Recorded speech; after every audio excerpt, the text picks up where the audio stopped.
Bonjour à tous, je suis Daline Hassan, bienvenue dans Inspire Middle East. Cette semaine, nous nous intéressons au succès et aux défis de l'agriculture au Moyen-Orient et en Afrique du Nord.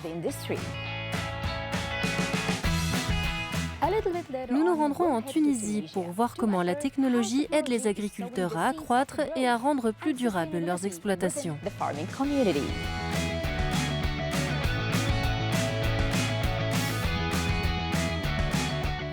Mais avant cela, dirigeons-nous aux Émirats arabes unis, un pays qui recherche des alternatives locales aux aliments importés pour garantir la continuité de la chaîne d'approvisionnement, même en période troublée.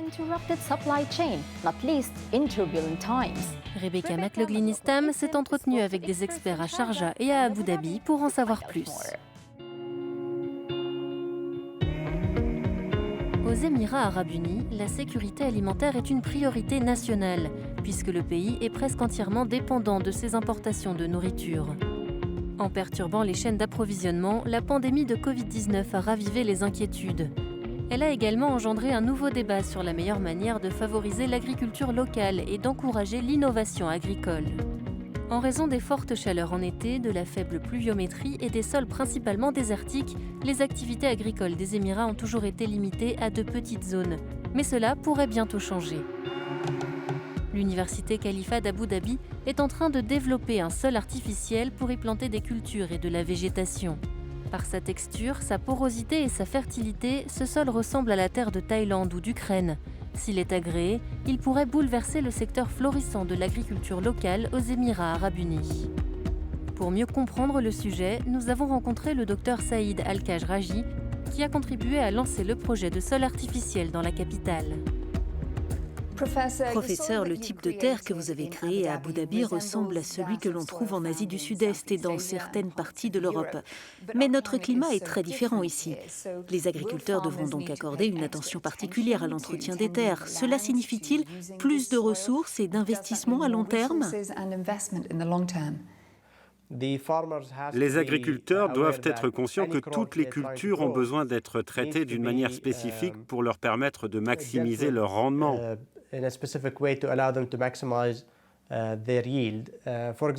Par exemple, si vous voulez faire pousser une plante difficile à cultiver aux Émirats arabes unis, vous devrez peut-être utiliser une serre en même temps que le sol que nous fabriquons. Le sol lui-même est constitué de 80 à 90% de sable du désert. Le reste est l'élément clé qui nous permet d'avoir des caractéristiques personnalisables. En ce qui concerne le sol et les cultures qui seront plantées, quelle est la priorité en termes de durabilité ? Les céréales, la végétation, l'alimentation pour le bétail ? Eh bien, il y a beaucoup de cultures qui sont difficiles à faire pousser aux Émirats arabes unis, des produits qui servent à nourrir les gens, comme le riz ou le blé.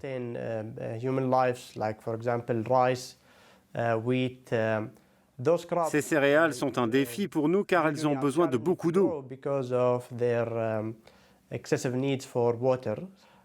Le sol que nous avons développé nous permet de mieux gérer l'eau nécessaire pour faire pousser ce type de culture. Car il nous permet d'avoir une meilleure rétention d'eau que le sol typique des Émirats. Le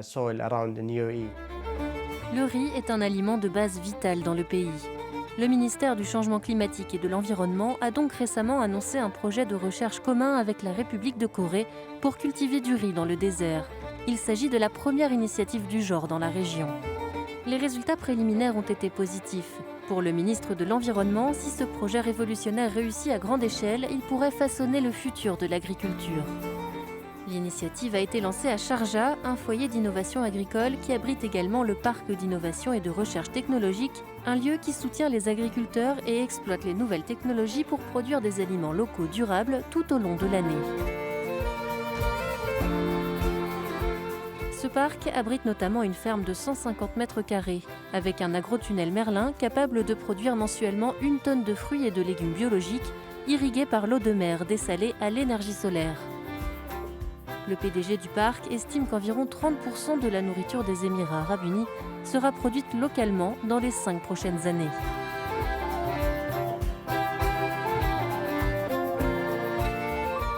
Hussein, l'agrotechnologie aide les pays à travers le monde à devenir plus autosuffisants en termes d'alimentation durable, qu'il s'agisse d'hydroponie, d'aquaponie ou d'agriculture verticale. Votre parc intègre toutes ces innovations. Laquelle a le plus grand impact actuellement?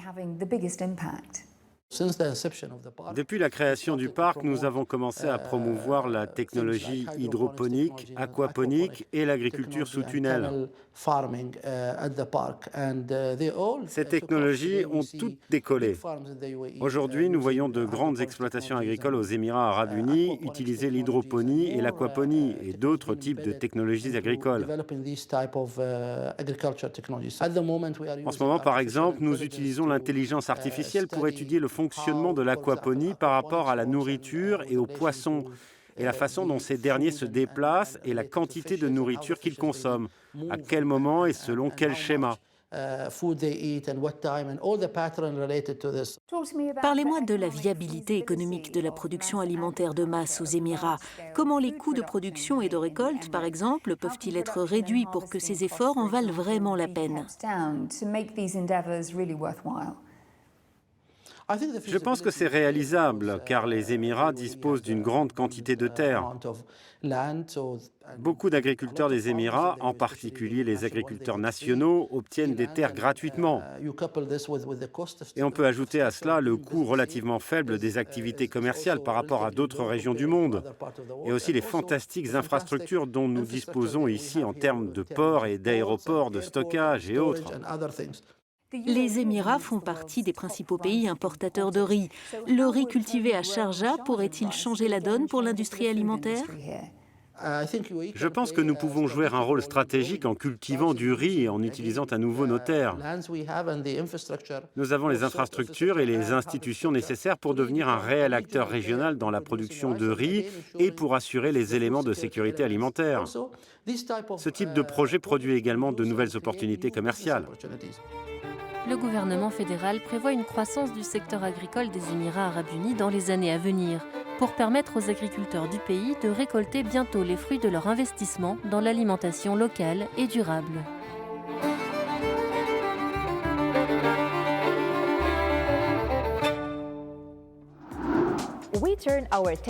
Intéressons-nous désormais à la Tunisie, où des startups exploitent toute la puissance de la technologie pour tirer le meilleur parti de la nature. Inès Matlouti est allée voir une entreprise qui a créé le buzz dans le secteur de l'apiculture. Le réchauffement climatique a un impact considérable sur l'agriculture des pays d'Afrique du Nord. Selon un rapport publié en 2016 par la FAO, l'Organisation des Nations Unies pour l'alimentation et l'agriculture, la sécheresse pourrait faire baisser de 30% les ressources en eau de la Tunisie au cours des 10 prochaines années. La FAO prévoit également un déclin important de la végétation, ce qui pourrait mettre en danger la vie des insectes pollinisateurs, notamment les abeilles. Pour tenter de relever ces défis, la Tunisie encourage la création d'entreprises spécialisées dans l'agrotechnologie. En 2016, Khaled Bouchoucha, un ingénieur de 36 ans, a créé un appareil électronique appelé Smart Bee qui surveille et protège les abeilles au quotidien. L'idée de construire un appareil technologique pour les abeilles m'est venue en 2011. Mon père est apiculteur et cet hiver-là, nous avions perdu beaucoup d'abeilles. C'était à cause du niveau élevé d'humidité. Donc, j'ai eu l'idée de construire un système de ventilation pour la ruche.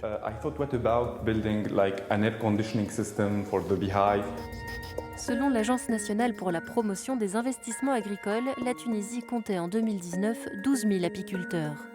Khaled s'intéresse à ceux qui possèdent au moins 50 ruches, soit près de 80% des apiculteurs du pays. Avec un capital de départ de 300 000 $ seulement, il a réalisé plus de 50 000 $ de ventes en 2019.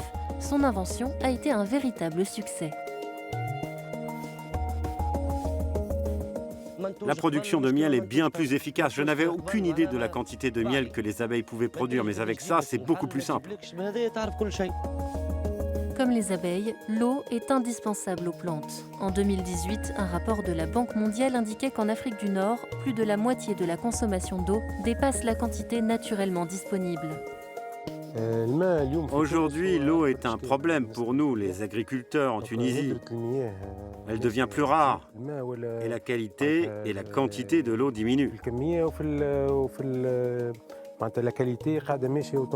Yesser Bouhoud, un ingénieur de 40 ans, a trouvé un moyen de réduire la consommation d'eau des exploitations agricoles grâce à un logiciel relié à des capteurs électroniques plantés dans le sol et associés à des pompes à eau.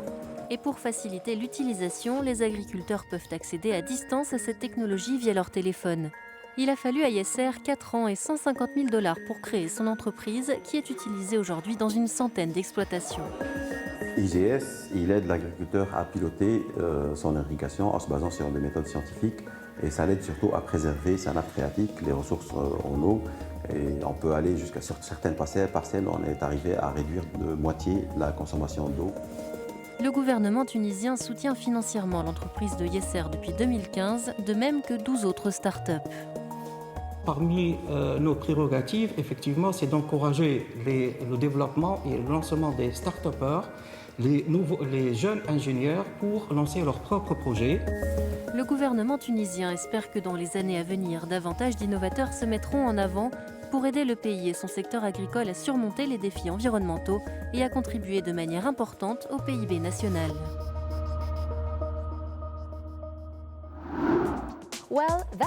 C'est la fin de l'émission, nous espérons qu'elle vous a plu. N'hésitez pas à revoir tous nos épisodes en ligne sur euronews.com.